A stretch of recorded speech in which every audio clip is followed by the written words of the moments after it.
ಸಹಜವಾಗಿ ಬಜೆಟ್ ಘೋಷಣೆ ಆದರೆ ಮದ್ಯಪ್ರಿಯರು ತಮಗ್ ಬಿದ್ದಿರುವಂತಹ ಹೊರೆ ಏನು ಅನ್ನೋದರ ಬಗ್ಗೆ ಗಮನವನ್ನ ಹರಿಸ್ತಾರೆ. ಎಣ್ಣೆ ಪ್ರಿಯರಿಗೆ ಶಾಕ್ ಕೊಟ್ಟಿದೆ ಸರ್ಕಾರ. ಸೊ ಅದೇ ಹೇಗೆ ಅಂದ್ರೆ ಮುಂದಿನ ದಿನಗಳಲ್ಲಿ ಬಿಯರ್ ಬೆಲೆ ಏರಿಕೆ ಆಗಬಹುದಾದಂತಹ ಸಾಧ್ಯತೆ ಕಾಣಿಸ್ತಾ ಇದೆ.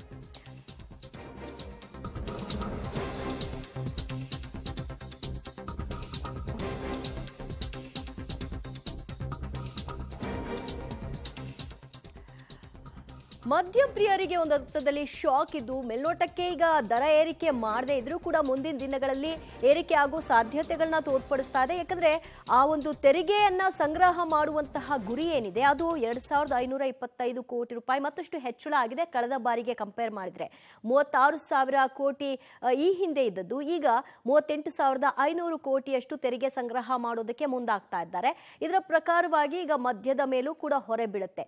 ಸಹಜವಾಗಿ ಎಲ್ಲಾದ್ರೂ ಆದಾಯವನ್ನ ಸೃಜನೆ ಮಾಡಬೇಕು. ಅದರ ಮೂಲಕವಾಗಿ ಈಗ ಎಣ್ಣೆ ಪ್ರಿಯರಿಗೆ ಬರೆ ಎಳೆಯುವಂತಹ ಪ್ರಯತ್ನ ಆಗಬಹುದು. ಬಿಯರ್ ಬೆಲೆ ಏರಿಕೆ ಆಗುವಂತಹ ಸಾಧ್ಯತೆ ಇದೆ. ಇತ್ತೀಚೆಗಷ್ಟೇ ಬಿಯರ್ ಬೆಲೆ 10 ರೂಪಾಯಿ ಹೆಚ್ಚಳ ಕೂಡ ಆಗಿತ್ತು. ಅದರ ಮೇಲೆ ಮತ್ತೆ ಈಗ ಈ ಟ್ಯಾಕ್ಸ್ ನ ಹೆಚ್ಚಳ ಮಾಡ್ತಾ ಇರೋದು, ಸಂಗ್ರಹದ ಗುರಿಯನ್ನ ಹೆಚ್ಚಳ ಮಾಡ್ಕೊಳ್ತಿರೋದ್ರಿಂದ ಮತ್ತೆ ರೇಟ್ ಜಾಸ್ತಿ ಆಗುವಂತಹ ಸಾಧ್ಯತೆ ಇದೆ.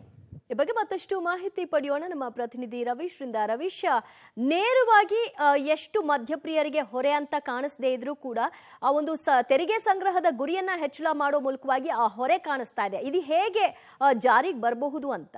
ಇವೇ ಪ್ರಮುಖವಾಗಿರ್ತಕ್ಕಂಥದ್ದು ಈ ತೆರಿಗೆ ಸಂಗ್ರಹದ ಗುರಿ ಪ್ರತಿ ವರ್ಷವೂ ಕೂಡ ಒಂದು ರೀತಿಯಲ್ಲಿ ಬೇರೆ ಬೇರೆ ಇಲಾಖೆಗೆ ಸಂಬಂಧಪಟ್ಟಂತೆ ಆ ಒಂದು ಹೆಚ್ಚಳ ಮಾಡುವಂಥ ಪ್ರಕ್ರಿಯೆ ನಡೆದುಕೊಂಡು ಬಂದಿದೆ ಬಜೆಟ್ನಲ್ಲಿ, ಹಾಗಾಗಿ ಮುಂದುವರೆದಿದೆ. ಆದರೆ ಪ್ರಮುಖವಾಗಿ ಕಳೆದ ಬಾರಿ 36,000 ಕೋಟಿಯನ್ನು ತೆರಿಗೆ ಸಂಗ್ರಹ ಗುರಿಯನ್ನು ಅಬಕಾರಿ 1ರಿಂದಲೇ ಕೂಡ ಸರ್ಕಾರ ಆ ಒಂದು ರೀತಿಯಲ್ಲಿ ಗುರಿ ನಿಗದಿಯನ್ನು ಮಾಡಿಕೊಂಡಿತ್ತು. ಆದರೆ ಜನವರಿ ಅಂತ್ಯಕ್ಕೆ 28,000 ಚಿಲ್ಲರೆ ಕೋಟಿ ಆ ಒಂದು ತೆರಿಗೆ ಸಂಗ್ರಹ ಸ್ವೀಕೃತ ಆಗಿದೆ ಅಂತ ಸರ್ಕಾರವೇ ಹೇಳಿದೆ. ಹಾಗಾಗಿ ಇನ್ನುಳಿದಿರ್ತಕ್ಕಂಥದ್ದು ಮಾರ್ಚ್ ಅಂತ್ಯದ ತನಕವೂ ಕೂಡ ಆಗಬೇಕಾಗುತ್ತೆ. ಆ ಟಾರ್ಗೆಟ್ನ ರೀಚ್ ಆಗ್ತಾರಾ ಇಲ್ವೋ ಅನ್ನೋದು ಕೂಡ ಕಾದು ನೋಡಬೇಕಾಗುತ್ತೆ. ಸುಮಾರು ಒಂದು 7,500 ಕೋಟಿಯಷ್ಟು ತೆರಿಗೆ ಇನ್ನೂ ಸಂಗ್ರಹ ಆಗಬೇಕಾಗುತ್ತೆ. ಇಂಥ ಸನ್ನಿವೇಶದಲ್ಲಿ ಮುಂದಿನ 24-25ಕ್ಕೂ ಕೂಡ ಅಬಕಾರಿ ಇಲಾಖೆಯ ಕಡೆಯಿಂದ ಅಬಕಾರಿ ತೆರಿಗೆಯಿಂದನೂ ಕೂಡ ಸುಮಾರು 38,000 ಚಿಲ್ಲರೆ ಅಂದರೆ ಆ ಒಂದು 500 ಚಿಲ್ಲರೆ ಕೋಟಿ ಆ ಒಂದು ತೆರಿಗೆ ಸಂಗ್ರಹ ಗುರಿಯನ್ನು ಹಾಕ್ಕೊಂಡಿದ್ದಾರೆ. ಅಂದರೆ ಪ್ರಮುಖವಾಗಿ ಎಲ್ಲ ಒಂದು ಕಡೆ ಕಳೆದ ಬಾರಿಗಿಂತ 7,500 ಕೋಟಿ ತೆರಿಗೆಯನ್ನು ಹೆಚ್ಚು ಒಂದು ಸಂಗ್ರಹದ ಗುರಿ ಹಾಕಿಕೊಂಡಿರ್ತಕ್ಕಂಥದ್ದು ಬೇರೆ ಕಾರಣಗಳಿಗೆ ಏನಾದರೂ ಇರ್ಬೋದಾ ಅನ್ನೋದು ಚರ್ಚೆಗಳು ಶುರುವಾಗಿದೆ. ಅಂದರೆ ಕುಡಿಯೋರ ಸಂಖ್ಯೆ ಜಾಸ್ತಿ ಆಗುತ್ತೋ ಅನ್ನೋ ಇದ್ರ ಮೇಲೋ, ಅಥವಾ ಎಲ್ಲೋ ಒಂದು ಕಡೆ ಮದ್ಯ ಜಾಸ್ತಿ ಮಾರಾಟ ಆಗುತ್ತೋ ಅನ್ನೋದ್ರು, ಅಥವಾ ಸ್ಲ್ಯಾಬ್ ಮೂಲಕ ಹೆಚ್ಚು ಕಡಿಮೆ ಆದಂಥ ಸಂದರ್ಭದಲ್ಲಿ ಜಾಸ್ತಿ ಆಗ್ಬೋದು ಅನ್ನೋ ಕಾರಣಕ್ಕೋಸ್ಕರ ಗೊತ್ತಿಲ್ಲ. ಆದರೆ ಒಂದನ್ನು ಸ್ಪಷ್ಟಪಡಿಸಿಲ್ಲ, ಯಾವುದೇ ಕಾರಣಕ್ಕೂ ಕೂಡ ಅಬಕಾರಿ ತೆರಿಗೆಯನ್ನು ಏರಿಕೆ ಮಾಡ್ತೀವಿ ಅಂತ ಕೂಡ ಎಲ್ಲೂ ಪ್ರಸ್ತಾಪ ಇಲ್ಲ. ಬಿಯರ್ ಮೇಲಿನ ಸ್ಲ್ಯಾಬ್ ಏನಿದೆ ಅದನ್ನು ಪರಿಷ್ಕರಣೆ ಮಾಡ್ತೀವಿ ಅಂತ ಹೇಳಿದ್ದಾರೆ. ಅದು ನೆರೆ ರಾಜ್ಯಗಳಿಗೆ ಹೋಲಿಕೆಯನ್ನು ಮಾಡಿಕೊಂಡಂಥ ಸಂದರ್ಭದಲ್ಲಿ. ಹಾಗಾಗಿ ಯಾವ ರಾಜ್ಯಕ್ಕೆ ಹೋಲಿಕೆ ಮಾಡ್ತೀವಿ ಅನ್ನೋದು ಕೂಡ ಸ್ಪಷ್ಟತೆ ಇಲ್ಲ. ಯಾಕೆಂದರೆ ನೆರೆ ಗೋವಾ ರಾಜ್ಯದಲ್ಲಿ ಲಿಕ್ಕರ್ ವಿಚಾರವಾಗಿ ಒಂದು ರೀತಿಯಲ್ಲಿ ಸಾಕಷ್ಟು ಕಡಿಮೆ ಇದೆ.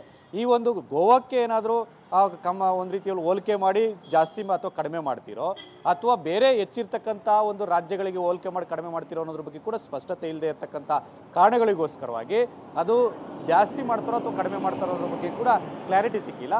ಹಾಗಾಗಿ ಬಿಯರ್ ಮೇಲಿನ ಆ ಒಂದು ಸ್ಲ್ಯಾಬ್ ಏನಿದೆ ಆ ಪರಿಷ್ಕರಣೆ ವಿಚಾರದಲ್ಲಿ ಆ ಒಂದು ಆದೇಶ ಹೊರಡಿಸಿದಾಗಲೇ ಅದಕ್ಕೆ ಅಧಿಕೃತವಾಗಿ ಮಾಹಿತಿ ಸಿಗುವಂಥದ್ದು, ಅಧಿಕೃತವಾಗಿ ಗೊತ್ತಾಗುತ್ತೆ. ಒಂದಂತೂ ಸತ್ಯ, ಬಿಯರ್ ಮೇಲಿನ ಒಂದು ಸ್ಲ್ಯಾಬನ್ನು ಈಗಾಗಲೇ ಆ ಒಂದು 1-2 ತಿಂಗಳ ಹಿಂದೆನೂ ಕೂಡ ಒಂದು ರೀತಿಯಲ್ಲಿ ಹೆಚ್ಚಳ ಮಾಡಿರ್ತಕ್ಕಂಥ ರಾಜ್ಯ ಸರ್ಕಾರ ಈಗ ಮತ್ತೆ ಅದಕ್ಕೆ ಕೈ ಹಾಕುತ್ತಾ ಇಲ್ಲೋ ಅನ್ನೋದು ಕೂಡ ಕಾದು ನೋಡಬೇಕಾಗತ್ತೆ. ಒಂದಂತೂ ಸತ್ಯ, ಈ ಒಂದು ತೆರಿಗೆ ವಿಚಾರದಲ್ಲಿ ಸರ್ಕಾರ ಒಂದು ರೀತಿಯಲ್ಲಿ ಕಟ್ಟುನಿಟ್ಟಾಗಿ ಕ್ರಮಗಳನ್ನು ತೆಗೆದುಕೊಂಡು ಸಂಗ್ರಹದ ಗುರಿಯನ್ನೇ ಜಾಸ್ತಿ ಮಾಡ್ಕೊಳ್ತಾ ಇದೆ. ಯಾಕೆಂದರೆ ಇದು ಕೊರತೆ ಬಜೆಟ್ ಆಗಿದೆ. ಕಳೆದ ಬಾರಿ 12,000 ಚಿಲ್ಲರೆ ಕೋಟಿ ಕೊರತೆ ಬಜೆಟನ್ನು ಸಿದ್ದರಾಮಯ್ಯನವರು ಮಂಡಿಸಿದರು. ದಾಖಲೆ 15 ಬಜೆಟ್ಗಳಲ್ಲಿ 2 ಕೊರತೆ ಬಜೆಟ್, ಅದು ಕಳೆದ ಸಾಲಿಂದಲೂ ಕೂಡ ಮಂಡಿಸ್ತಾ ಬಂದಿದ್ದಾರೆ. ಈಗ 28,000 ಕೋಟಿಗೆ ಅದು ತಲುಪಿದೆ.